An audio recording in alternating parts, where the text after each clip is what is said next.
Hello kitties, இன்னைக்கு நம்ம ஜிமினோட எஃப்எஃபான romantic husband with 15 years age gap episode 30 தான் பார்க்க போகிறோம். So it's must imagine yourself and நீங்கள் நம்ம சேனல் சப்ஸ்கிரைப் பண்ணலாம், சப்ஸ்கிரைப் பண்ணிக்கோங்க. கூடவே இந்த பெல் ஐக்கானையும் கிளிக் பண்ணிக்கோங்க அண்ட் உங்கள் ஃப்ரெண்ட்ஸ் அண்ட் ஃபேமிலிஸ்க்கு ஷேர் பண்ணுங்கள். ஓகே, வாங்க நம்ம வீடியோக்குள்ளே போகலாம். அதுக்கு முன்னாடி என் ஃப்ரெண்ட் ஒருத்தவங்க விஜே எடிட் அப்படின்னு சொல்லிட்டு ஒரு சேனல் ஓப்பன் பண்ணியிருக்காங்களா. ஸோ உங்களுக்கு பிடிச்சிருந்தா அதையும் சப்ஸ்கிரைப் பண்ணிக்கோங்க. ஓகே, வாங்க நம்ம வீடியோக்குள்ளே போகலாம். லாஸ்ட் எதோ முடிச்சிருந்தோம் அப்படின்னா, நீங்கள் வர லீவ்னு சொல்கிறீங்க, அப்புறம் சாட்டர்டே சண்டே ரொம்ப கஷ்டம் சார், வீட்டில் கண்டிப்பாக மாட்டிப்பேன் அப்படின்னு லட்சு மூச்சு விடாமல் பேச, நீ இவ்வளோ பேசுவே லட்டு அப்படின்னு கேட்குறான். டே எனக்கு பழக்கப்பட்டவங்க கிட்ட பேசுவேன் சார். அப்போ நான் உனக்கு பழக்கமாகிட்டேனா? சார் என்ன சார், கொலுசு கேட்டால் நீங்கள் ஏதேதோ பேசிகிட்டு இருக்கீங்க. வீட்டில் இருந்து நிறைய பொய் சொல்லிட்டு இருக்கேன் சார். அம்மாவுக்கு உங்கள் கூட பைக்கில் வந்ததே பிடிக்கல. இப்போ கொலுசு உங்ககிட்ட கொடுத்துட்டேன்னு சொன்னால் அவ்வளோதான், என்னை பின்னி எடுத்துருவாங்க. ப்ளீஸ் சார், எப்படியாவது காலேஜ் வரீங்களா? உனக்கு என்னை பார்த்தா எப்படி தெரியுது, நீ வச்ச ஆளா நான் அப்படின்னு அவளோட அம்மா சொன்னதை கேட்டு தான் அவனுக்கு கோபம் எகிரிக்கிட்டு வருது. உன் இஷ்டத்துக்கெலாம் வர முடியாது.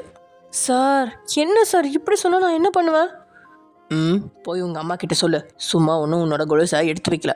இங்கே என்ன, அதை வச்சு நான் பூஜை பண்ணிகிட்ருக்கேன். கிரவுண்டில் விட்டுட்டு போயிட்டா, அதனால் எடுத்து வச்சுருக்கேன். பெரியவங்க வந்தால் தான் கொடுப்பேன்னு சொல்லிடு.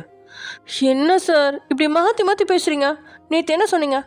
என்ன சொன்னேன்? புடவை கட்டிட்டு வர சொன்னேன். நீ கட்டிட்டு வந்தியா? சார் அதுக்கு தான் நேற்று நைட்டே சொல்லிட்டேன்ல சார், என்கிட்ட புடவை இல்லைன்னு. அதுக்கு பதிலாக தான் நீங்கள் நான் தாவணி கட்டிட்டு வர சொன்னீங்கன்னு கட்டிட்டு வந்திருக்கேன் அப்படின்னு லட்சு சொல்ல, அவள் தாவணியில் எப்படி இருப்பா அப்படின்னு ஒரு நொடி யோசிச்சுவேன். உடனே தான் தலையை செலுப்பி, அவள் எப்படி வேணாலும் இருந்துட்டு போறா, உனக்கு என்னடா அப்படின்ற மாதிரி தலையை செலுப்பினே. எதுக்கு இப்போ தேவையில்லாமல் ஃபோன் பண்ணி என் டைம் வேஸ்ட் பண்ணுறா? நான் வைக்கிறேன்.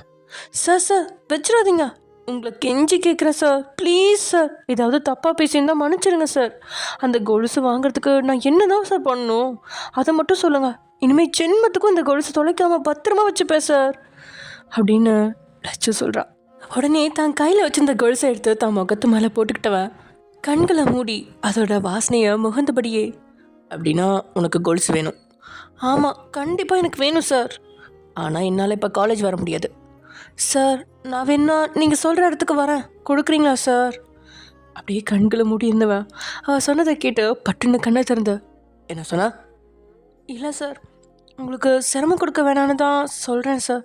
நீங்கள் சொல்கிற இடத்துக்கு வேணும்னா வந்து நான் என்னோடய கொலுசை வாங்கிக்கிறேன் சார். எப்படி வருவா? நீங்கள் பக்கத்தில் இருக்கிற இடம் சொன்னீங்கன்னா ஃப்ரெண்டை கூட்டிகிட்டு ஆட்டோவில் வந்துடுவேன் சார். ஏன்னா ஃப்ரெண்டை கூட்டிகிட்டு வரையா? ஏன் காலேஜில் என்னோடய மானத்தை வாங்கணும்னு நினைக்கிறியா? அச்சோ அப்படியெல்லாம் நினைக்கிறேன் சார். அப்படி நினச்சா சிவா சார்கிட்ட போய் சொல்வேண்ணா. என்ன பொய் சொன்னியா? ஆமாம் சார், இப்போ தான் உங்களை தேடி ஸ்டாஃப் ரூம் போனேன். அப்போ அவர் தான் எங்கே போகிறேன்னு சொல்லி கேட்டார். உங்களை பார்க்கணுன்னு சொன்னேன். எதுக்குன்னு கேட்டார். நான் உடனே செமினார் எடுக்கணும்னு சார் சொன்னார். நான் ப்ரிப்பேர் பண்ணல அப்படின்னு சொன்னதும் தான் அவர் நீங்கள் லீவுன்றதையே சொன்னார் என்கிட்ட. என்ன சார் எதுவுமே பேசாமல் இருக்கீங்க? ஃப்ரெண்டு கூட வேணாம், தனியாவா? தனியாவா அப்படின்னு லட்சு யோசிக்கா. அவ்வளோ கஷ்டப்பட நீ ஒன்றும் வர வேணாம், மண்டே வரேன், அப்போதைக்கு வந்து வாங்கிக்கோ. ஐயோ சார் வேணாம், எங்கள் வீட்டில் இதுக்கு மேலே என்னால் போய் சொல்ல முடியாது, நான் தனியாகவே வரேன் சார் அப்படின்னு லட்சு சொல்ல, உடனே அவன் சொன்னது கேட்டு எழுந்து உட்காந்தவன். சரி, இன்னும் அரை மணி நேரத்தில் காலேஜ் வாசலில் ஒரு ஆட்டோ வந்து நிற்கும், அந்த ஆட்டோவில் ஏறி வா. சார் நானே ஆட்டோ பிடிச்சி வரேன், எங்கன்னு சொல்லுங்கள். நான் எங்கன்னு சொன்னால் உனக்கு அப்படியே தெரிஞ்சிருமா? எனக்கு தெரிஞ்ச ஆட்டோக்காரரை அனுப்பி வைக்கிறேன், அந்த ஆட்டோவில் சேஃபாக வா. சரி சார் அப்படின்னு சொல்கிறா லட்சு. அதே சமயம் இங்க, டே ஜிமினா, ஒன்றும் இல்லை, இதுக்கெல்லாம் பதட்டப்படாத, பயப்படாத. மாசமாக இருக்கும்போது வாந்தி வர்றது சாதாரணமான விஷயம் தான்டா அப்படின்னு ஜிமினம்மா சொல்ல. என்னம்மா சாதாரண விஷயம்னு சொல்கிறீங்க? காலையிலேருந்து அவளால் சாப்பிடவே முடியல, 5 தடவைக்கு மேலே வாந்தி எடுத்துட்டா. பார்க்குற எனக்கே பாவமாக இருக்குமா. அம்மா கோச்சிக்காமல் திரும்பவும் போய் ஜூஸ் போட்டு எடுத்துகிட்டு வரியா?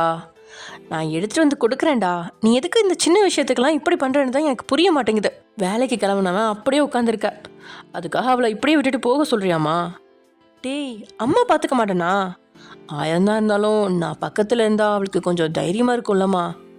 டேய் வாந்தி எடுக்கிறது சாதாரணம் தான்டா, வேற ஏதாவது வயிறு வலி வந்தாலோ வேற ஏதாவது பிரச்சனைனாலோ பயப்படலாம். நீ என்னடா வாந்தி எடுத்ததுக்கெல்லாம் இப்படி லீவ் போட்டுட்டு உட்காந்துருக்க? இப்படி நீ உட்காந்துருந்தா அவள் குழந்தைய பெற்றெடுக்கிற வரைக்கும் நீ உட்காந்துருக்க வேண்டியதான். இப்போதான் உன் பொண்டாட்டிக்கு வாந்தி வரவே ஸ்டார்ட் ஆயிருக்கு. இனிமேல் தினமும் இப்படி தான் வாந்தி எடுத்துகிட்டே இருக்க போறா. நீ தினமும் இப்படி தான் உட்காந்துருக்க போறியா? மா விடமா, ஒரு நாள் லீவ் போட்டு இருக்கட்டும், அப்போ தான் அவனுக்கும் பழகும். இந்த டைமில் இது நார்மல்னு புரியும், நம்ம சொன்னால் அவனுக்கு புரியாது அப்படின்னு பாக்கியா சொல்ல. ஆமாம், 10-15 பிள்ளைய பெற்று எடுத்துட்டா இவ சொல்கிறா, ஊருக்கு உபதேசத்தை பாரு. அப்படின்னு பக்கத்தில் இருந்த சுகா வாய்க்குள்ள முணங்குறது இவளுக்கு நல்லாவே கேட்குது. அவளோ அவனை முறைச்சி பார்க்க அவனும் அதுக்கு மேலே அவளை முறைச்சி வைக்கிறான். பின்ன அன்னைக்கு க்ளோஸாக இருந்ததோட சரி, அதுக்கப்புறம் பக்கத்திலே விட மாட்டான். நல்லா இருக்கிற மாதிரி தான் இருக்கா, ஆனால் ஏதோ மிஸ் ஆகுது. அவளோட விலகல் சுகாவுக்கு புரிய தான் செய்யுது. அதனால் அவகிட்ட நேராகவே கேட்டுற. அவளோ ஒன்றும் இல்லை அப்படின்னு சொல்லிட்டு இதோ தான் அம்மாவோட வீட்டில் வந்து உட்காந்துக்கிட்டான். எதுக்கு அப்படின்னு கேட்டா, வயனுக்கு இந்த மாதிரி டைமில் கஷ்டமாக இருக்கும், அம்மா மட்டும்தான் இருக்காங்க, நானும் பக்கத்தில் இருந்தால் கொஞ்சம் பெட்டராக ஃபீல் பண்ணுவா அப்படின்னு அவள் இதை அதை அப்படின்னு சொல்லி அவள் அம்மா வீட்டில் இருக்கா. சுகாவுக்கோ சோதனை காலம் ஆயிடுச்சு. வயன் பாத்ரூம் எதாவது திறந்து வை, நான் உள்ளே வரேன்னு சொன்னால் அதுவும் வேணாங்கிற அப்படின்னு ஜிமின் புலம்பிகிட்டு இருக்கும்போது பாத்ரூமோட கதவு திறக்கப்பட உடனே உங்களை கை தாங்களாக பிடிச்சுவேன். என்ன வயன் இப்படி தோண்டு போயிட்டா? ஒன்றும் இல்லை ஜிமின், நீங்கள் கிளம்பி வேலைக்கு போங்க. உன்னை இப்படி விட்டுட்டு நான் எங்கடி போவேன், நான் இன்னைக்கு லீவு அப்படின்னு ஜிமின் சொல்ல உங்களால் பதில் சொல்லக்கூட முடியல. அவனை தாங்கினபடியே பெட்டில் வந்து உட்காந்து நீங்கள் அப்படியே சுருண்டு படுத்துக்கிறீங்க. அவனும் உங்களுக்கு பக்கத்தில் வந்து படுத்து உங்களோட தலையை கோதுனவன். அம்மா ஜூஸ் எடுத்துகிட்டு வரலையா அப்படின்னு கேட்கா. பாக்கியா போட்டுட்ருக்காடா. ஒன்றும் இல்லைடா அப்படின்னு சொன்ன ஜிமின் அம்மா. ஒயன்மா என்ன பண்ணுது அப்படின்னு உங்களோட முகத்தை கையில் ஏந்தி அவங்க கேட்க. டயர்டாக இருக்கத்தா. இந்த டைமில் டயர்டாக தாம்மா இருக்கும், வயிற்றுல குழந்தை இருக்குல்ல, வாந்தி எடுத்துகிட்டு இருந்தா தெம்பே போயிடும், அதனால ஜிமின் கொடுக்குற ஜூஸை குடிமா. சரி அப்படின்னு மட்டும் தலையாட்டி கண்களை முடிக்கிறீங்க. அதே சமயம் இங்கே என்ன சொன்னீங்க, வெளியே இருக்கும்போது என்ன சொன்னீங்க நீங்கள் அப்படின்னு வேகமாக சொன்னபடியே பாக்யா அவர் ரூமில் உள்ள நுழைய சுகாவோ அவளோட கோபத்தை ரசித்தபடி எழுந்தவன் மெதுவாக போய் கதவை மூடி தாள் போட்டு அவளை பார்த்து என்ன சொன்ன அப்படின்னு கேட்கா. ஏன் உங்களுக்கு தெரியாதா? தெரியாதே, நீயே சொல்லு லக்ஷ்மி. என்ன குத்தி காட்டுறீங்களா, குழந்தை பெற்றுக்க முடியாதவன அப்படின்னு சொன்னதுமே ஒரு செகண்டில் அவளை இழுத்து தான் கை வளைவுக்குள்ள கொண்டு வந்தவன் அவளோட கண்களை நேருக்கு நேராக பார்த்து, யாரடி சொன்னா நீ குழந்தை பெற்றுக்க முடியாதவன? நமக்குள்ளே நடக்க வேண்டியது நடந்ததானே அதெல்லாம் பிறக்கும். நீ இப்படி விலகி இருந்தா வெளியே இருக்கிறவங்க நீ சொன்ன மாதிரி தான் நினைப்பாங்க. நான் என்ன வேணும்னு விலகி இருக்கேன்? ஒவ்வொரு தடவையும் உங்கள் சுயரூபம் வெளியே வருது. லக்ஷ்மி, நீ என்னை ரொம்ப டென்ஷன் பண்ணுற. என்ன விஷயம்னு வாயை தந்து சொல்ல மாட்டேற, கேட்டாலும் ஒன்றும் இல்லைன்னு சொல்லிட்டு போயிடுற. ஆனால் இப்படி ஜாடமடையா சுயரூபம் அது இதுன்னு பேசுகிற. உனக்கு என்ன தான் என்னை பற்றி தெரிஞ்சது? எதாக இருந்தாலும் ஓப்பனாக என்கிட்ட பேசுன்னு சொல்லியிருக்கேன் இல்லையா? பேசி மட்டும் இப்போ என்ன ஆகிடப்போகுது? அவளை தள்ளி நிறுத்தினவன். இதை தான் நீ எப்போ பார்த்தாலும் சொல்கிற. இன்றைக்கி என்ன விஷயம் உனக்கு தெரிஞ்சதுன்னு எனக்கு தெரிஞ்சாகணும். சொல்லு லக்ஷ்மி. அப்படி நான் என்ன பண்ணிட்டேன்? சொல்லவே வாய் கூசுது, விடுங்க. இப்போது சுகாவோட பார்வை கூர்மையாக, நீ கண்டிப்பாக சொல்லி தான் ஆகணும். அது எவ்வளோ கேவலமான விஷயமா இருந்தாலும் பரவாயில்ல. அதை சொன்னாலும் கடந்த காலத்தை மறந்துட்டு நிகழ்காலத்தில் வாழ சொல்லுவீங்க. இதுதான் உங்கள் பதிலாக இருக்கும். அதனால தான் இதை சொல்லாமல் எனக்குள்ளேயே புதைச்சிக்கலான்னு நினச்சேன். லக்ஷ்மி, டென்ஷன் பண்ணாத. என்ன விஷயம் சொல்லு. ரொம்ப நல்லவர் மாதிரி நடிக்காதீங்க. நான் விஷயத்த சொன்னதுக்கப்புறம் உங்களுக்கு தான் அவமானமாக இருக்கும். நீ இப்படியே பேசிகிட்டு இருந்தா அடிச்சிட வேண்டி. அடிங்க, தாராளமாக அடிங்க, அதையும் வாங்கிக்கிறேன். இன்னும் எதையெல்லாம் தாங்கிக்கணும்னு என் விதியில் இருக்கோ அப்படின்னு பாக்கியா ஆவேசப்பட அவளை அங்கேருந்து பெட்டில் உட்கார வச்சவன் இவனும் அவள் பக்கத்தில் உட்காந்த. லக்ஷ்மி, ஒரு விஷயத்த சொன்னாதான் எனக்கு அதுக்கான சொல்யூஷனை சொல்ல முடியும். நீ எதையுமே மனசில் வச்சுக்கிட்டு உனக்குள்ளேயே புழுங்கிட்டு இப்படி அர்த்தம் இல்லாமல் கோவப்பட்டு இருந்தா எனக்கும் டென்ஷன் தான் ஆகும், உனக்கும் டென்ஷன் தான் ஆகும். என்ன விஷயம், ஓப்பன் அப் பண்ணு அப்படின்னு சுகா சொல்ல அவளுக்கு அது அவன்கிட்ட வாயை திறந்து சொல்லவே வெக்கமாகி போக தன்னுடைய மொபைல் ஃபோனை எடுத்தவ வேகமாக அந்த வீடியோவையும் ஃபோட்டோவையும் எடுத்து அவன் முன்னாடி நீட்டா. என்ன இது அப்படிங்கிற மாதிரி அதை ஓப்பன் செஞ்சவனோட கண்களோ ரத்தமாக சிவக்கா. அதுலேருந்து வீடியோவை பார்க்க உண்மையில் அவனுக்கு லக்ஷ்மி முன்னாடியே அவமானம் தான் ஆகி போகுது. அது சுகன்யாவும் அவனும் பெட்டில் இருக்கும்பொழுது எடுக்கப்பட்ட வீடியோ. அதோட அவங்க முத்தம் கொடுத்துட்டு இருக்கும்போது எடுக்கப்பட்ட ஃபோட்டோஸ் ஏராளமாக இருக்கா. நிமிர்ந்து தான் மனைவியை இப்போது அவனால் கண் கொண்டு பார்க்க முடியாத நிலை. அவனையே பார்த்துட்டு இருந்தவ அவனோட முகம் அவமானத்தில் சுருங்கிறத பார்த்து, இப்போ என்ன சொல்கிறீங்க? உங்களை விட்டு நான் தள்ளி இருக்கிறதுக்கான காரணம் உங்களுக்கு தெரிஞ்சிச்சு தானே? இதெல்லாம் பார்த்ததுக்கப்புறமா உங்ககிட்ட ஒட்டி உறவாடுற அளவுக்கு என் மனசு தயாராகலை அப்படின்னு பாக்கியா சொல்ல அவனும் அவளை நிமிர்ந்து கூட பார்க்காம, சுகன்யா அவங்ககிட்ட பேசினாளா அப்படின்னு மட்டும் கேட்க, பேசாமே இந்த ஃபோட்டோஸ் எல்லாம் எனக்கு ஷேர் பண்ணுவாங்க. எப்போ பேசினா? ஒரு மாதம் இருக்கும். ஏன் என்கிட்ட இந்த விஷயத்த நீ சொல்ல? அதுதான் இப்போ சொல்லிட்டேன்ல. அவள் எனக்கு ஃபோன் பண்ண விஷயத்த நீ ஏன் என்கிட்ட சொல்லலை? அதை சொன்னால் இதையும் சொல்கிற மாதிரி நிலமை வரும், அதான் சொல்லலை. அப்படின்னா ஃபோன் பண்ண உடனே இதெல்லாம் உனக்கு அனுப்பிவிட்டா? ஆமாம், ஃபோன் பண்ணி விஷயத்த சொல்லும்போது நான் நம்பலை. நீ நம்ப மாட்டேன்னு எனக்கு தெரியும். உன் ஃபோனுக்கு வீடியோஸ் ஃபோட்டோஸ் எல்லாம் அனுப்பி வச்சுருக்கேன், அதை பார்த்துட்டு நம்பலாமா வேண்டாமா நீயே முடிவு பண்ணிக்கோ அப்படின்னு சொன்னாங்க. இதெல்லாம் பார்த்ததும் நீ நம்பிட்ட, கரெக்ட்? போதும் சுகா, இதெல்லாம் போயின்னு மட்டும் என்கிட்ட சொல்லிடாதீங்க. இந்த ஃபோட்டோஸில் இருக்கிறது உண்மை, அப்பட்டமான உண்மை. யாரும் இதை மார்ஃபிங் பண்ணல, அது மட்டும் எனக்கு தெரியும் அப்படின்னு பாக்கியா சொல்ல சுகாவோ எழுந்து அவளை ஒரே ஒரு பார்வை பார்த்துட்டு அந்த ரூமை விட்டு போயிட்டான். அந்த பார்வைக்கு என்ன அர்த்தம் அப்படின்னா அவளுக்குமே புரியல. ஆனால் அவளோட மனசோ அடிச்சுக்குது. அதையெல்லாம் பார்த்துட்டு இதில் உள்ளதெல்லாம் போய் அப்படின்னு அவன் ஆர்ப்பாட்டமே செய்யணும் அப்படின்னு அவள் எதிர்பார்த்தான். அப்படி நடந்திருந்தாலாவது இதெல்லாம் போய் அப்படின்னு தான் மனசை நம்ப வச்சிருப்பா. ஆனால் அவனோட முகம் போன போக்கையும் இதோ அவன் அமைதியாக போனதையும் பார்த்தவளுக்கு துக்கம் தொண்டையை அடைக்க அழுக முட்டிக்கிட்டு வருது. என் வாழ்க்கையில் மட்டும் ஏன் இப்படி இத்தனை வருஷம் கழிச்சு அவரே மனசு மாதிரி வந்திருக்காரு. ஆனால் என்னால் அந்த வாழ்க்கையை ஏற்றுக்க முடியாத மாதிரி இப்படி அடுத்தடுத்து நடந்தா நானும் என்னதான் பண்ணுவேன் அப்படின்னு மனசுக்குள்ளேயே புழுங்கி அழுதுட்ருக்கா பாக்கியா. அதே சமயங்க, ஹலோ லட்டு, ஆட்டோவில் ஏறிட்டியா? ஏறிட்டேன் சார். சரி, பார்த்து பத்திரமா வா, ஏதாவதுனா எனக்கு கால் பண்ண. சரி சார் அப்படின்னு சொல்லிட்டு லட்சு அந்த ஆட்டோவில் ஏறி வந்துட்டுருக்கா. அவளுக்கு முதல் முறை, அதுவும் வீட்டில் யார்கிட்டையும் எதுவுமே சொல்லாமல் இப்படி தனியாக போகிறது குற்ற உணர்ச்சியாக தான் இருக்குது. யாராவது தெரிஞ்சவங்க பார்த்து வீட்டில் சொல்லிட்டா அவ்வளோதான் அப்படின்னு மனசு ஒரு பக்கம் பயந்தாலும் இன்னொரு பக்கமோ நம்ம கொலுசு வாங்கி போகல அப்படின்னா தான் அம்மா கிட்ட விஷயத்த சொன்னால் சாமியாக ஆடிடுவாங்க அப்படிங்கிறதுல அவளுக்கு ஐயமே இல்லை. அடுத்தவ காலேஜுக்கு வரதே கேள்விக்குறியாயிடும். அதுக்கு பயந்து அவளே இந்த ரிஸ்க் எடுத்து அவன் சொன்ன இடத்துக்கு போக முடிவெடுக்கிறா. அந்த ஆட்டோக்காரரும் டேக்கு தெரிஞ்சவர் அப்படிங்கிறதால லட்சுவை அழுங்காமல் குழுங்காமல் அவன் சொன்ன இடத்துல இறக்கி விட்டுட்டு அவர் போக, இந்த பக்கம் ஆட்டோ போனதுமே பின்னாடி இந்த லட்டோ அப்படின்னு அவன் கூப்பிட்டதும் அவளுக்கு ஒரு நிமிஷம் தூக்கி வாரி போட திருமணனோட கண்களில் மிரட்சியை பார்த்தவன், ஏய் நான் தான், பயப்படாத அப்படின்னு சொன்னவன் வா அப்படின்னு அவன் முன்னாடி நடக்க, எவ்வளோ அவன் பின்னாடி எங்கே போகிறோம் அப்படின்னு தெரியாமல் போயிட்டுருக்கா. ஆனால் நேராக அவன் போன இடமோ அவனோட வீடு தான். அவ்வளோ பயத்தோடு அந்த வீட்டை பார்த்துட்டு வாசல்லே நிற்கா. உள்ளே போனவனும் பின்னாடி அவள் வராததை பார்த்து, ஏய் ஏன் அங்கேயே நிற்கிறா, உள்ளவா? இல்லை சார், கொலுசை கொடுங்க, நான் இப்படியே போயிடுறேன். உன்னை பத்திரமா கொண்டு வந்து இறக்கின எனக்கு உன்னை பத்திரமா வீட்டுக்கு அனுப்பி வைக்க தெரியாதா? பயப்படாமல் உள்ளவா, உள்ள சிங்கப்புலம் எதுவும் இல்லை அப்படின்ட்டே சொல்ல அவ்வளோ உள்ள தயக்கமாக நுழைஞ்சு, யார் வீடு சார் இது அப்படின்னு கேட்க, பார்த்தா யார் வீடு மாதிரி இருக்கு அப்படின்னதும் தான் அவன் நிமிர்ந்து அங்கேருந்து ஃபோட்டோ ஃப்ரேம்கள் எல்லாம் பார்க்குறா. அதில் அவனோட ஃபோட்டோஸ் தான் விதவிதமாக இருக்கா. இது அவனோட வீடு தான் அப்படின்னு இப்போ அவளுக்கு தெரிஞ்சிருச்சு. உங்கள் வீடா சார் அப்படின்னு அதையும் கேள்வியாகவே கேட்குறா. ஆமாம், உட்காரு அப்படின்னு அங்கேருந்து சோஃபாவை அவன் காட்ட அவ்வளோ அதில் தயக்கமாக உட்காந்தபடியே அவனை பார்க்குறதுக்குள்ள அவனும் அந்த இடத்த விட்டு மறைச்சிருக்கான். எங்கே போயிட்டாரு? கொலுசை கொடுத்தா பேசாமல் போயிடுவேன், இவர் என்ன வீட்டுக்குள்ளெல்லாம் கூப்பிட்றாரு அப்படின்னு லட்சு இங்கே தயக்கமாக உட்கார அவளை சோஃபாவில் உட்கார வச்சுட்டு தான் ரூமுக்குள்ளே நுழைஞ்சவனுக்கு உச்சியிலேருந்து உள்ளங்கால் வரைக்கும் அவ்வளோ பதட்டம்.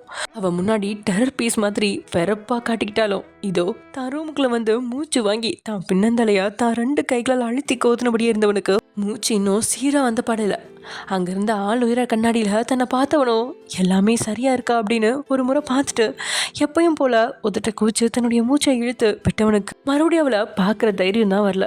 அவளோட பின்னழக அவள் ஆட்டோவில் இருந்து இறங்கினதுமே பார்த்து மூச்சு அடைச்சு போயிட்டான். டே அதுக்கப்புறம் தன்னை ஒரு நிலைக்கு கொண்டு வந்து அவள் பக்கத்தில் போய் அவன் லட்டு அப்படின்னு கூப்பிட்டுதான். அவள் திரும்பி அவனை பார்த்ததும் அவளுக்கு ஷாக் அடித்த மூமெண்ட் தான். அதனால தான் எதுவுமே சொல்லாமல் வா அப்படின்னு மட்டும் சொல்லிட்டு முன்னாடி நடக்கிறான். இதோ அவனோட வீட்டுக்குள்ளேயே அழைச்சிட்டான். இது வரைக்கும் எந்த பொண்ணையும் அவன் இப்படி வீட்டுக்கெலாம் அழைச்சிட்டு வந்ததே கிடையாது. கூட வேலை செய்கிற எல்லாத்துக்கிட்டையும் கூட ஒரு டிஸ்டன்ஸ் கொடுத்து தான் பழகி வந்தவன் இப்போது முதல் முறையாக, அதுவும் தாங்கிட்ட படிக்கிற மாணவியா தான் வீட்டுக்கு அழைச்சிறது ஒரு விதத்தில் சங்கடத்தை தந்தாலும் இன்னொரு பக்கம் அவன் மனசு குதுகழிச்சத அவன் மட்டும்தான் அறிவான். இன்னும் அவளை அவன் முழுசாக பார்க்கவும் முடியல அப்படின்னு தான் சொல்லணும். பயமாக இருக்குது. பின்னழகு பார்த்து சொக்கனவன் முன்னாடி பார்த்தா என்ன ஆகுமோ அப்படின்னு தான் அவன் முகத்தை மட்டும் பார்த்து பேசிட்டு இதோ ரூமுக்குள்ளே நுழைஞ்சிக்கிட்டான். தான் ரூமுக்கு வந்து ரொம்ப நேரம் ஆனதை உணர்ந்தவன் வேகமாக அங்கேருந்து கிச்சனுக்கு போய் ஃப்ரிட்ஜில் இருந்த ஜூஸை கண்ணாடி டம்ளரில் ஊற்றி அதை அவளுக்கு கொடுக்கலாம் அப்படின்னு எடுத்துகிட்டு வர, ஆனால் அவன் அங்கே காணலை. ஒரு நிமிஷம் பார்த்துட்டமானவன், எங்கே போயிட்டாளா, சொல்லாமல் கொள்ளாமல் போயிட்டாளா? ஆமாம், நீ ரூமுக்குள்ளே போய் இவ்வளோ நேரம் இருந்தா அவள் என்ன பண்ணுவா, அதான் போயிட்டா போல அப்படின்னு மனசுக்குள்ளே பதப்பதை போட அவன் வாசலை நோக்கி போக ஆனால் அதுக்குள்ளே அங்கேருந்து பால்கனியில் யாரோ நிற்கிற மாதிரி தோண வேகமாக பால்கனி பக்கம் போனவனுக்கோ அவனோட மனசு நினச்ச மாதிரி அங்கே அவள் தான். அங்கேருந்த செடிகளெல்லாம் ஆசையாக பார்த்தபடி ஒவ்வொரு பூக்களையும் கைகளால் தொட்டு பார்த்துக்கிட்டு இருக்கிறா. அவள் அப்படி நிற்கிற தோற்றம் அவன் கண்களுக்கு அவளும் ஒரு பூவாக மாறி அந்த இடமே அவன் கண்களுக்கு பூந்தோட்டமாக காட்சி அளிக்குது. அப்படியே ஒரு ஃபோட்டோவை எடுக்க அவன் மனசு உந்தா, ஆனால் எங்கே அதுக்குள்ளே அவனை பார்த்துட்டா. உடனே வெறப்பாக மாறினவா, இங்கே என்ன பண்ணுறா? சாரி சார் நீங்கள் உள்ளே போய் ரொம்ப நேரம் ஆச்சா? எனக்கு அங்கே இருக்க ஒரு மாதிரி இருந்துச்சு. திரும்பி பார்த்தா இங்கே செடியெல்லாம் இருந்துச்சா, அங்கே இருக்கிறதுக்கு இங்கே வந்து இந்த செடியையாவது பார்க்கலாமேன்னு வந்தேன். எங்கள் அண்ணா வீட்லேயும் இது மாதிரி நிறைய பூச்செடி இருக்குது சார். ம் அப்படின்னு சொன்னவனுக்கு அவளை பார்த்து ஒரு அடி கூட எடுத்து வைக்கவே முடியல. உண்மையில தாவணியில் அவள் பேரழகு. அவளை பார்த்தவனுக்கு கண்ணா பின்னான்னு எண்ணங்கள் தறிக்கட்டு ஓட அதை அடக்கிற வழி தெரியாமல் தான் உள்ளங்கையை மடக்கி உணர்வுகளை கட்டுக்குள்ளே கொண்டு வந்தவன். ஜூஸ் குடி லட்டு அப்படின்னு சொல்ல, சரி சார் அப்படின்னு சொன்னவளும் அவன் கையில் அந்த ஜூஸை வாங்க. அப்போது அவளோட விரல்கள் பட்டும் படாமலும் அவனோட கையை தீண்டிட்டு போக பையன் டோட்டல் ஃப்ளாட்டு தான்.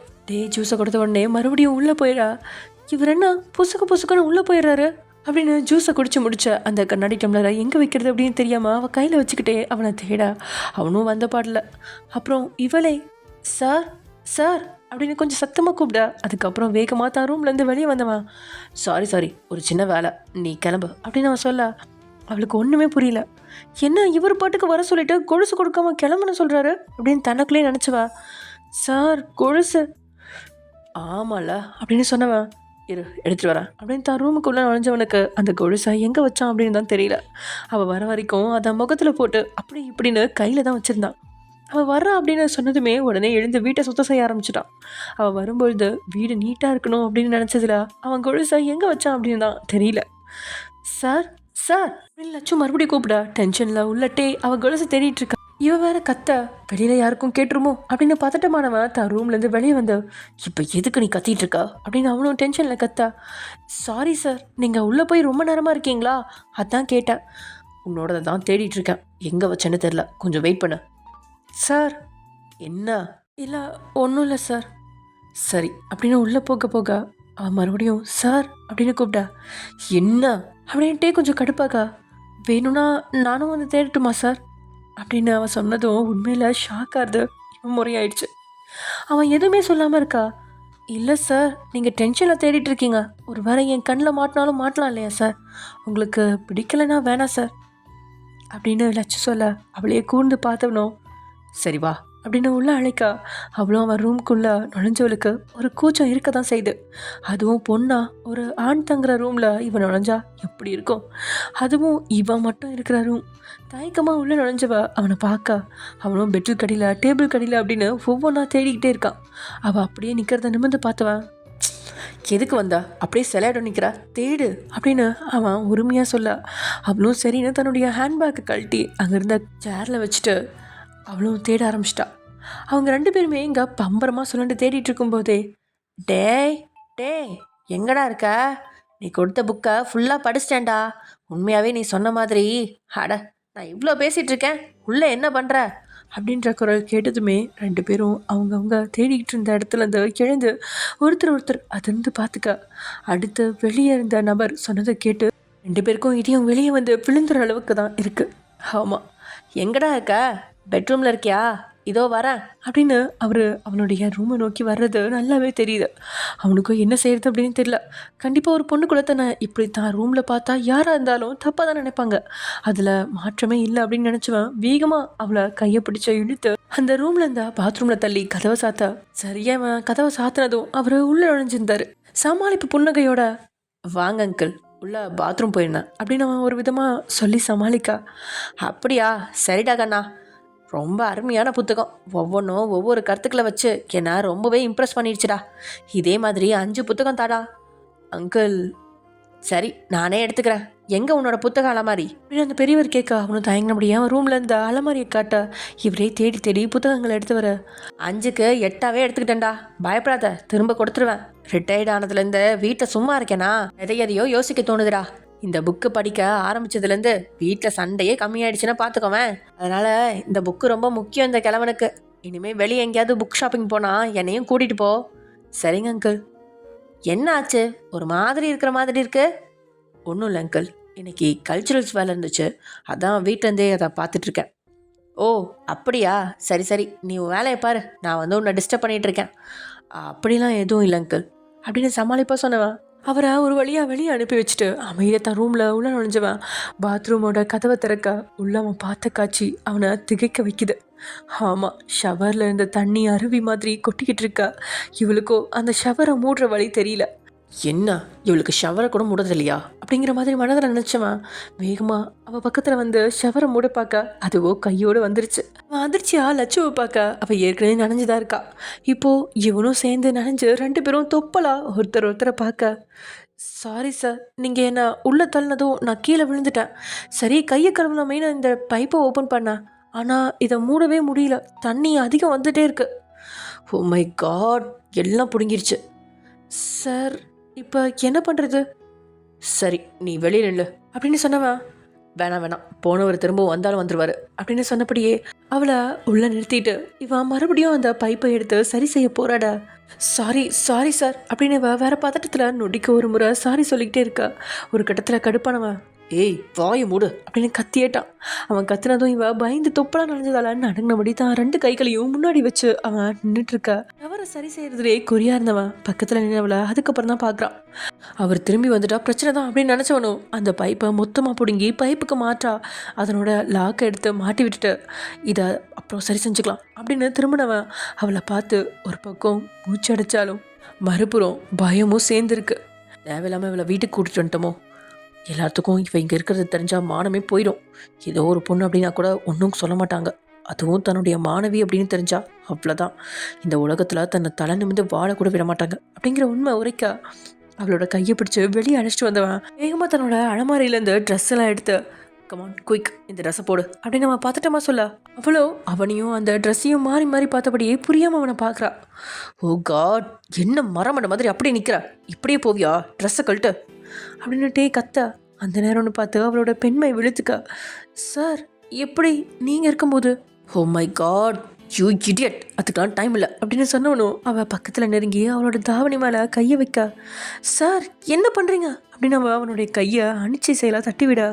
டேயோ இப்போ கோவமாக அவளை பார்த்து, உனக்கு நான் சொல்கிறது புரியுதா புரியலையா அப்படின்னு கேட்க, சார் அது வந்து அப்படின்னு அவள் ஆரம்பிக்கும் போதே, நமக்கு இப்போ பேசுகிற அளவுக்குலாம் டைம் இல்லை லட்டு, சீக்கிரம் இந்த ட்ரெஸ்ஸை போடு. சரி, நீங்கள் கொஞ்சம் வெளியே போங்க சார், நான் இதை மாற்றிட்டு வரேன். நான் உன்னை ஒன்றும் பண்ண மாட்டேன், சீக்கிரமாக மாற்ற, வேணும்னா நான் திரும்பி நின்றுக்கிறேன் அப்படின்னு அவகிட்ட சொன்னவனும் இப்போ அவனோட டிஷர்ட்டை அப்படியே ஃபுல்லாக கழட்டி வெற்று மார்போட நிற்க. அவ்வளோ அவனை பார்த்து, ஐயோ கடவுளே அப்படின்னு பதட்டமாகி திரும்பி நின்றுக்கிட்டா. என்னாச்சு அப்படின்னு கேட்கா. என்ன சார் நீங்கள் இப்படி என் முன்னாடி நிற்கிறீங்க அப்படின்னு லட்சு சொல்ல குனிஞ்சு தன்னை பார்த்தவனும், அதான் திரும்பிட்டல, உன்னை யார் என்னை பார்க்க சொன்னா, நீயும் அப்படியே உன் ட்ரெஸ்ஸை ரிமூவ் பண்ணிவிட்டு நான் கொடுத்த ட்ரெஸ்ஸை போடு. போங்க சார், என்னாலாம் முடியாது. லட்டு, உன்கிட்ட கெஞ்சி கேட்குறேன், இப்போ மட்டும் அவர் வந்து நம்மளை பார்த்தா என் லைஃபே போயிடும். நான் பெரிய தப்பு பண்ணிட்டேன், உன்னை இங்கே வர வச்சிருக்கவே கூடாது. அதனால தான் சொல்கிறேன், நான் இந்த சைடு திரும்பிக்கிறேன், நான் உனக்கு வாக்கு கொடுக்குறேன், நானாக திரும்பி உன்னை பார்க்க மாட்டேன், உன்னோட கற்புக்கு நான் கேரண்டி, ஓகேவா அப்படின்னு அவன் அத்தனை தூரம் சொன்னதுக்கப்புறம் தான் அவளும் சரின்னு திரும்பி நின்றுக்கிட்டவ. நீங்களும் திரும்புங்க அப்படின்னு சொல்ல அவனும் திரும்பிட்டேன் அப்படின்னு பதட்டத்தில் அத்தனை வர அவனும் சொல்ல, முதல் தடவை அவனோட பதட்டத்தை நேரில் பார்க்கறதால ஏனோ அவளுக்கு மெழிதான புன்னகை எட்டி பார்க்குது. எதுக்கும் திரும்பி ஒரு முறை அவன் திரும்பிட்டானா அப்படின்னு அவள் பார்க்க, அவனும் அதுக்கு மேலே அவன் கையில் கிடச்ச ஒரு துணியை எடுத்து அவனோட கண்களை கட்டிக்கிட்டான். அதை பார்த்தவளுக்கு அவளோட பற்கள் நல்லாவே தெரிய அமைதியாக சிரிச்சவ ஓரளவு தயக்கம் நீங்கி தன்னுடைய தாவணியை கழற்றா. அடுத்ததாக தன்னுடைய ப்ளவுஸையும் கழட்டினவா அவளோட இன்னரும் ஈரமாக இருக்க. அவன் எடுத்து வச்ச டிஷர்ட்டை போட்டால் கண்டிப்பாக அந்த இடம் மட்டும் ஈரமாக தனியாக தெரியும் அப்படிங்கிறத உணர்ந்தவா, சார் அப்படின்னு தயக்கமாக கூப்பிட்டா. என்ன ட்ரெஸ் மாற்றிட்டியா? இல்லை சார். என்ன சீக்கிரமாக மாற்ற சொன்னல, எதுக்கு இப்படி வெட்டி பேச்சு பேசுகிறா? இது வெட்டி பேச்சு இல்லை சார், எப்படி சொல்கிறதுன்னு தெரியல, என்னோட இன்னர் ஈரமாக இருக்குது சார். அதெல்லாம் ஒன்றும் பிரச்சனை இல்லை, சீக்கிரமாக ட்ரெஸ்ஸை மாற்ற. சார் அது எப்படி சொல்கிறது, நான் இப்போ நீங்கள் கொடுத்த டிஷர்ட் போட்டாலும் அதுலேயும் ஈரம் ஒட்டிக்கும் சார், அது தனியாக அசிங்கமாக தெரியும் அப்படின்னு லட்சு சொல்ல. அதுக்கப்புறம் நான் அவள் சொல்கிறத உணர்ந்தவன், இப்போ என்ன பண்ணுறது அப்படின்னு அவகிட்டே கேட்க, தெரியல சார் அப்படின்னு சொல்லிட்டு இருக்கா. உடனே டேக்கு ஒரு ஐடியா வர, மேலே ஏதாவது எடுத்து போட்டுக்கோ அப்படின்னு சொன்னதும் அவ்வளோ சுற்றி முற்றி பார்த்தா அவனோட டவல் இருக்கா, அதை எடுத்து உடம்பு தெரியாத அளவுக்கு போத்திட்டியா? சார் அப்படின்னு சொன்னதும் தான் கண்களில் இருந்த கட்டை அழுத்தவன் அவளை எல்லாம் திரும்பி பார்க்கல. வேகமாக ப்ளக் பாயிண்ட் பக்கத்தில் போனவன் தன்னோட ஹேர் ட்ரையரை கனெக்ட் பண்ணி, லட்டு இங்கே ட்ரையர் இருக்குது, இதில் காய வச்சுக்கோ அப்படின்னு சொல்ல, சரின்னு அவன் பக்கத்தில் போனவளோ அவன் கொடுத்த ஹேர் ட்ரையரை பார்த்து, சார் எனக்கு இது எப்படி யூஸ் பண்ணணுன்னு தெரியாதே. ஒன்றும் இல்லை, உனக்கு எங்கெல்லாம் ஈரமாக இருக்கோ அங்கே அடிச்சுக்கோ. சார் ப்ளீஸ் எனக்கு கொஞ்சம் ஹெல்ப் பண்ணுறீங்களா? லூஸு, இதில் நான் என்ன ஹெல்ப் பண்ண முடியும்? ஒன்றும் இல்லை சார். நீங்கள் வேணும்னா ஹேர் ட்ரையர் அடிங்க. நான் எங்கே ஈரமாக இருக்கோ அங்கே உங்களுக்கு காட்டுறேன். ஏய், உனக்கு என்ன பைத்தியம் ஏதாவது பிடிச்சிருக்கா? இல்லை சார், நான் எப்படி சொல்கிறது? இப்போ நீங்கள் கண்ணை கட்டிக்கிட்டீங்களே, அதே மாதிரி கண்ணை கட்டிக்கோங்க. அப்படி நீங்கள் கண்ணை கட்டி அடிங்க. நான் எனக்கு எங்கெல்லாம் வேணுமோ அங்கெல்லாம் காட்டுறேன். என்னால் பின்னாடி சைட்லாம் காட்ட முடியாது இல்லையா, அதுக்காக தான் சார் சொல்கிறேன் அப்படின்னு லட்சு சொல்ல, அவனுக்கும் ஒரு மாதிரி இருந்தாலும் சரி வா அப்படின்னு அவளை நிற்க வச்சு இவன் கண்களில் துணியை கட்டிக்கா. அவளும் சொன்னது மாதிரி அவன் ஹேர் ட்ரையர் அடிக்க அவளுடைய ட்ரெஸ் எல்லாம் காய வச்சுக்கிட்டா.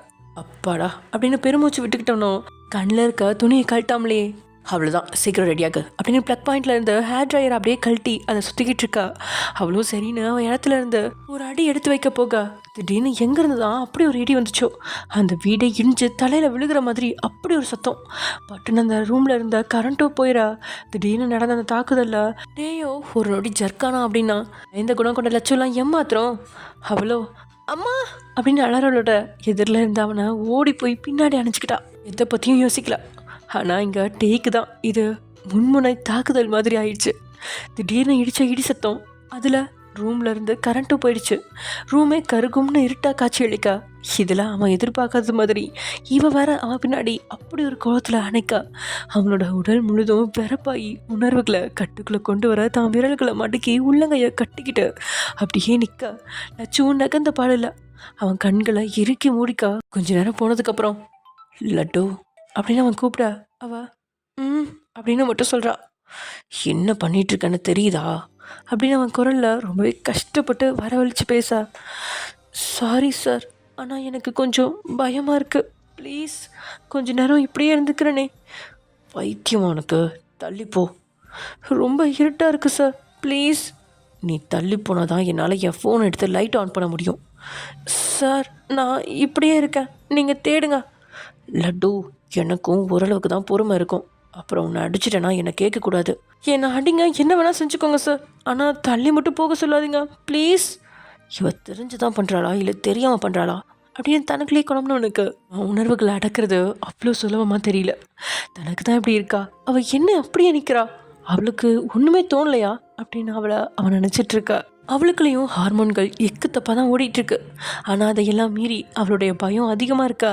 அவளுக்கு அவனோட அணைப்பு தேவையாக தான் இருக்குது.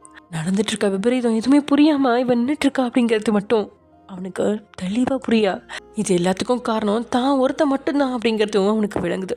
வேறு வழி இல்லாமல் அவளை பின்னாடி சுமந்தபடியே நகர அது அவனுக்கு சிரமமாக இருந்ததால் ஒரு கை கொடுத்து அவளை முன்னே கொண்டு வர, சார் அப்படின்னு வாய் திறக்கிறதுக்கு முன்னாடியே வேகமாக உதட்டு மேலே கையை வச்சவன், எதுவும் பேசாதா, அமைதியாரு, இங்கே தான் இருக்கேன் அப்படின்னு சொன்னவனும் அவளோட இடையை தான் பக்கத்தில் இழுத்து பழச்சிருக்கான். இப்போ அந்த இடத்த விட்டு நகர அவனுக்கு கம்ஃபர்டபுளாக இருக்கா. அப்படி இப்படி தேடி அப்படின்னு தன்னுடைய ஃபோனை எடுத்தவன் அதில் டார்ச் ஆன் பண்ணி வேக மூச்சுகள் பல எடுத்து விட்டு அவள் இடையில இருந்து அவன் கையை எடுக்க அவளும் வெளிச்சம் வந்ததால் அவன் கிட்ட இருந்து விலகிக்கிட்டா. இவன் கரண்ட் போனதும் அவனோட கண்கள்லேருந்து அந்த கட்டை அவிழ்த்திருக்கா. அவனோட டிஷர்ட் எடுக்க போக, அதை தொடாத சார், அது தொடாதன்னு சொன்னேன் அப்படின்னு அவனுடைய டிஷர்ட்டை அவன் கையிலேருந்து பிடுங்கிக்க, என்ன சார், நான் உன்னோட ட்ரெஸ் போடு. அது ஈரமாக இருக்கே சார். இப்போ தான் மழை பெய்யுதுல, உன்னோட ட்ரெஸ்ஸே போட்டுக்கோ. மேலே நான் கொடுக்குற ரெயின் கோட்டை போட்டுக்கோ. அப்படியே கொண்டு போய் உன்னை பஸ் ஸ்டாண்டில் இறக்கி விட்டுறேன். வீட்டில் ஏன் ஈரமாக இருக்குன்னு கேட்டால் மழை பெஞ்சதை சொல்லு, சரியா அப்படின்னு அவன் கன நேரத்தில் ஐடியாவை யோசிச்சு அவளுக்கு சொல்ல, அவளும் மண்டையை மட்டும் வேகமாக ஆட்டி ஆட்டி வைக்கிறான். சரி சீக்கிரம் போடு அப்படின்னு அவன் திரும்பி நின்னுக்கா. அவனோட மனசோ முழுசாக நனைஞ்சாச்சு, இனி முக்காடு எதுக்கு அப்படிங்கிற மாதிரி அவனை கேலி பேசுது. அவனுக்கும் அவன் ரூமில் இருக்கிற ஒவ்வொரு நிமிஷமும் நரகமாக தான் நகர்ந்துட்டுருக்கு. அவளை எப்படியாவது விட்டுட்டு வர்றது தான் சரி அப்படின்னு நினச்சிக்கிட்டான். அதுபடியே அவள் ரெடியாகி, சார் ரெடி அப்படின்னு சொல்ல இவனும் 2 ரெயின் கோட்டை எடுத்து அவகிட்ட ஒன்று கொடுத்தவன் இவனும் ஒன்று போட்டுக்கிட்டு ஜோன் அடிக்கிற மழையில் தான் பைக்கையே போட்டு ஸ்டார்ட் பண்ணி கிளம்பிட்டான். அதே சமயம் இங்கே வயன்மா, நான் ஆஃபீஸ்க்கு கிளம்பவா அப்படின்னு ஜிமின் கேட்க, காலையிலேருந்து உங்களோட முகமே சரியில்லை.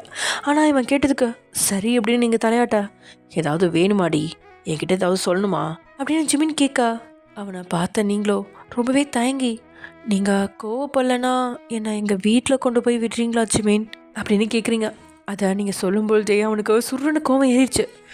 ஏன்னா உங்கள் வீட்டில் கொண்டு போய் விடணுமா? ஏன்? இப்போ தானே ஜிமின் கோவப்படாதீங்கன்னு சொன்னேன். சரிடி, கோவப்படல, எதுக்குன்னு சொல்லு. இல்லை, உங்கள் எல்லாருக்கும் கஷ்டமாக இருக்கும்ல, அங்கன்னா எங்கள் அம்மா என்னை பார்த்துப்பாங்க அப்படின்னு சொல்லும்பொழுதே அவன் முகத்தில் கோபம் அப்பட்டமாக தெரியா. உன்னை இங்கே எல்லாரும் விழுந்து விழுந்து பார்த்துட்டு இருக்காங்க. நீ என்ன ஒயன் இப்படி பேசுகிற? அதுவும் இல்லாமல் நீ என்னை விட்டு பிரிஞ்சுக்கணும்னு நினைக்கிறியா? அப்படி இல்லை ஜிமின், எனக்கு எங்கள் அம்மாவை ரொம்ப மிஸ் பண்ணுற மாதிரி இருக்குது. என்ன, உங்கள் அம்மாவை மிஸ் பண்ணுறியா? கல்யாணமாகி இவ்வளோ நாள் ஆச்சு, ஒரு நாள் கூட நீ இப்படிலாம் என்கிட்ட சொன்னதே இல்லையே. ஏண்டி ஏதாவது மனசில் போட்டு குழப்பிக்கிட்டு உன்னையும் கஷ்டப்படுத்தி என்னையும் கஷ்டப்படுத்துகிற? நான் உன்னை நல்லா பார்த்துக்கிறது இல்லையா ஒயன்? என்னங்க, நான் அப்படி சொல்லுவேனா? நீங்கள் எனக்காக எல்லாமே பண்ணுறீங்க. இதோ இப்போ நீங்கள் வேலைக்கு போகாதீங்கன்னு சொன்னால் நீங்கள் போக மாட்டீங்க தான். என்னை பக்கத்துலேருந்து நல்லா பார்த்துக்கிறீங்க ஜிமின். ஆனால் நீங்கள் லீவ் போடுறது அத்தைக்கு பிடிக்கிறது இல்லை. இதை சின்ன விஷயத்துக்கெல்லாம் லீவ் போடுறான், ஒழுங்காக வேலையை பார்க்க மாட்டான் அப்படின்னு அன்னைக்கிட்ட ஒரே புலம்புறாங்க. அதை கேட்கும்போது எனக்கு கஷ்டமாக இருக்குது ஜிமின். என்னால் தான் எல்லாமே அப்படின்னு. அம்மா அப்படி சொன்னாங்களா? அப்படின்னு அவன் கோவமாக கேட்கா. ஜிமின், அதை அவங்க சும்மா சாதாரணமாக தான் அன்னைக்கிட்ட பேசிகிட்டு இருந்தாங்க. ஆனால் அதை கேட்கும்போது எனக்கு கொஞ்சம் கவலையாக இருந்துச்சு. நீங்களும் லீவ் போட்டு என்னை பக்கத்தில் பார்க்குறீங்க, அவங்களும் என்னை பார்த்துக்கிறாங்க தான். 1000 பேர் பார்த்தாலும் அம்மா பார்க்குற மாதிரி வராதில்ல ஜிமின். இவ்வளோ நாள் அம்மாவை தேடாத மாதிரி நீங்கள் என்னை பார்த்துக்கிட்டீங்க ஜிமின். ஆனால் இப்போ நானும் ஒரு தாயாக போகிறேன் இல்லையா, அதனால் எங்கள் அம்மாவோட ஞாபகம் அதிகமாக வருது. இப்படி தானே என்னை எங்கள் அம்மா கஷ்டப்பட்டு பெற்றிருப்பாங்க. அவங்க மேலே ரெஸ்பெக்ட் ஜாஸ்தியாகுது ஜிமின். அந்த வகையில் தான் அம்மாவை பார்க்கணுன்னு சொல்கிறேன். எனக்கு இந்த வாமிட்டிங், தலை சுத்தல் இது மாதிரி எல்லாமே சரியானதுக்கப்புறம் நானே இங்கே வரேன் ஜிமின். என்னை கொண்டு போய் வீட்டில் விடுறீங்களா ப்ளீஸ் அப்படின்னு நீங்கள் பாவமாக முகத்தை வச்சு கேட்க அவங்களுக்கு கோபம் ஒரு பக்கம் இருந்தாலும் உங்களை இந்த நேரத்தில் தனியாக விட்டுட்டு இருக்கதா அப்படின்னு ஒரு மனசை அடிச்சுக்க, இன்னொரு மனசோ உங்களுக்கு பிடிக்கிறத செய் அப்படின்னு சொல்ல உண்மையில் என்ன செய்யறது அப்படின்னு புரியாமல் திக்கு முக்காடி அப்படியே உட்காந்துட்டான். நீங்களும் அவன் கோவப்படுவானோ அப்படின்னு உடனே அவனோட கையை எடுத்து தன் கன்னத்தில் வச்ச நீங்கள், ரொம்ப நாள் இருக்க மாட்டேன் ஜிமின், கொஞ்ச நாள் மட்டும். உங்களுக்கு என்னை பார்க்கணுன்னு தோணுச்சுன்னா நீங்கள் அங்கே வந்துடுங்க, எங்கள் வீட்டில் எதுவும் சொல்ல மாட்டாங்க அப்படின்னு சொல்ல அவனோட கண்களை மூடி திறந்து, ஒயன்மா, அம்மா இந்த மாதிரி ப்ரெக்னென்சி டைமில் நடக்கிறது நார்மல்னு நினைக்கிறாங்க. சின்ன விஷயத்துக்குலாம் லீவ் போடுற ஓவராக இருக்குது அப்படின்ற மாதிரி என்கிட்டயே அவங்க பேசியிருக்காங்க தான். அது மாதிரி தான் அக்காக்கிட்டேயும் பேசியிருப்பாங்க. இதை நீ தப்பாக எடுத்துக்காத. உண்மையாகவே எங்கள் அம்மாவுக்கு தான் உங்கள் அம்மாவை விட இதில் சந்தோஷமாக இருந்திருக்கும். எங்கள் வீட்டில் குழந்தை சத்தம் கேட்டதே இல்லை. முதல் தடவை நீ தான் மாசமாக இருக்க. நான் ஏற்கனவே உங்ககிட்ட சொல்லியிருக்கேன் இல்லையா? ஆமாம் ஜிமின், சொல்லியிருக்கீங்க தான், நான் இல்லைன்னு சொல்லலை. ஆனாலும் அவங்களும் என்னை நல்லா தான் பார்த்துக்கிறாங்க. அவங்க என்னை பார்த்துக்கலன்னு நான் சொல்லவே மாட்டேன். ஆனால் அவங்க எப்படி தான் பார்த்துக்கிட்டாலும் எங்கள் 2 பேர்த்துக்குள்ளே ஒரு ஒட்டுதல் வராது ஜிமின். அது உங்களுக்கு ஏன் புரிய மாட்டேங்குது? அது எப்படி வராமல் போகும்? 1000 தான் இருந்தாலும் அவங்க என் மாமியார் ஜிமின். எங்கள் அம்மா இடத்துக்கு வர முடியாது அவங்களால. இதை நீங்கள் புரிஞ்சுக்கோங்க அப்படின்னு நீங்கள் சொல்ல அவனும் தலையை பிடிச்சிக்கிட்டு உட்காந்துட்டான். சரி, இப்போ என்ன? உனக்கு உங்கள் வீட்டுக்கு போகணும் அவ்வளோதானே? கிளம்பு. ஜிமின், கோவப்படாமல் சொல்லுங்கள். ஒயன், கோவப்படுற மாதிரி எல்லாத்தையும் பண்ணிவிட்டு கோவப்படாமல் இருங்கன்னு சொல்லாத. அது என்னால் முடியாது. உன்னை விட்டு பிரிஞ்சிருக்கிறது எனக்கு கஷ்டமாக இருக்கும்னு தெரிஞ்சே நீ போகணும்னு சொல்கிற. அப்படி இருக்கும்போது நான் சிரிச்சுக்கிட்டே வழி அனுப்பணுமா? உன் ஆசை எதுவோ அதை நிறைவேற்றுறேன், அவ்வளோதான். கிளம்பு. இல்லை, நான் போகல. கிளம்பு ஒயன். எல்லாரும் இருக்காங்க, வேணாம் விடுங்க. ஒயன் ப்ளீஸ், டென்ஷன் பண்ணாத. உனக்கு உங்கள் அம்மா கூட இருக்கிறது தான் பிடிச்சிருக்கு. அப்போ கிளம்பு. நாங்கள் தான் உன்னை கொடுமைப்படுத்துகிறோமே. இப்போ எதுக்கு தேவையில்லாமல் பேசுகிறீங்க? நீங்கள் நல்லா பார்த்துக்கிறீங்கன்னு தான் சொன்னேன்ல. அப்படி நீ சொன்னாலும் கிளம்புறேன்னு சொல்கிறியே, அந்த ஒரு வார்த்தை போதாதா? நாங்களாம் எந்த லட்சத்தில் உன்னை பார்த்துக்குறோம்னு உன் மனசில் இருக்கோன்னு அதை வச்சு எங்களுக்கு தெரிஞ்சிருச்சு. இதுக்கு தான் ஜிமின் வாயை மூடிட்டு இருந்தேன். இதை சொன்னால் இப்படி தான் நீங்கள் எல்லாம் புரிஞ்சுப்பீங்கன்னு எனக்கு தெரியும்.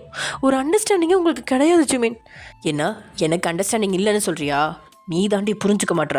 வீட்டில் உள்ள எல்லாருமே உன்னை விழுந்து விழுந்து கவனிக்கிறாங்க. இந்த நேரத்தில் உங்கள் அம்மா வீட்டுக்கு போகிறேன்னு சொல்கிறியே, இதை போய் நான் எங்கள் அம்மா கிட்ட எப்படி சொல்லுவேன்? அதை பற்றி கொஞ்சமாவது யோசிச்சியா? எங்கள் அக்காவுக்கு என்ன தலையெழுத்தா அவள் வீட்டிலேருந்து இங்கே வந்து உனக்கு எல்லாம் பண்ணணும்னு? இதுதான் ஜிமின், இப்போ நீ சொல்லி காட்டுறீங்கள, உங்கள் அம்மா பண்ணுறாங்க, உங்கள் அக்கா பண்ணுறாங்கன்னு. இதுவே எங்கள் அம்மா பண்ணால் சொல்லி எல்லாம் காட்ட மாட்டாங்க. அதுவும் இல்லாமல் நான் சொல்கிறதுக்கு முன்னாடியே எனக்கு என்ன தேவையோ அதை செஞ்சு தருவாங்க. எங்கள் அம்மா கிட்ட இருக்கிற ஒட்டுதல் யாருக்கிட்டையுமே வராது, வரவும் முடியாது. அது ஒரு ஆம்பளையா உங்களுக்கு புரியாது ஜிமின். உங்களுக்கு என்ன, நான் இங்கே இருந்து உங்கள் மூஞ்சியை பார்த்துட்டே இருக்கணும் அவ்வளோதானே? விடுங்க, இருந்து தொலைக்கிறேன். வயன் அப்படின்னு அவன் பல்ல கடிக்க, தயவு செஞ்சு இந்த இடத்த காலி பண்ணுங்க ஜிமின் அப்படின்னு சொல்கிறீங்க. கத்தாதடி. இப்போ எதுக்கு நீ கத்துற? நீங்கள் மட்டும் கத்தலாம், நான் கத்தக்கூடாதா? இவ்வளோ நேரம் பொறுமையாக தானே உங்ககிட்ட பேசிகிட்டு இருந்தேன். சரி ஒயன், கிளம்புன்னு தானே சொன்னேன். இப்படி கோமெல்லாம் கொண்டு போய் விட வேணாம் ஜிமின். இந்த மாதிரி நேரத்தில் ஆசைப்பட்டதெல்லாம் செஞ்சு தருவாங்கன்னு தான் பேர். ஆனால் இங்கே ஆசைப்பட்டதை கேட்கவே பயமாக இருக்குது அப்படின்னு நீங்கள் பட்டுக்கு புலம்பிட்டு பெட்டில் இருந்து இறங்கி வெளியே வந்துட அவனுக்கு நீங்கள் கடைசியாக சொன்னது கேட்டு குற்ற உணர்ச்சி ஆயிடுச்சு. ஆனாலும் அவளை அனுப்ப அவனோட மனசு இடம் கொடுக்கல. இப்போ கோவமா இருக்கா. எப்படியோ சமாதானப்படுத்திடலாம் அப்படின்னு நம்பிக்கையோட அவன் அவளோட மறைப்பை தாங்கிக்கிட்டே ஆஃபீஸ்க்கு கிளம்பி போயிட்டான். ஓகே ஃப்ரெண்ட்ஸ், இதோட இந்த எபிசோட் முடிச்சுக்கலாம். நெக்ஸ்ட் எபிசோட் என்ன நடக்க போகுது அப்படிங்கிறத நெக்ஸ்ட் எபிசோட பார்க்கலாம். ஓகே, பாய்.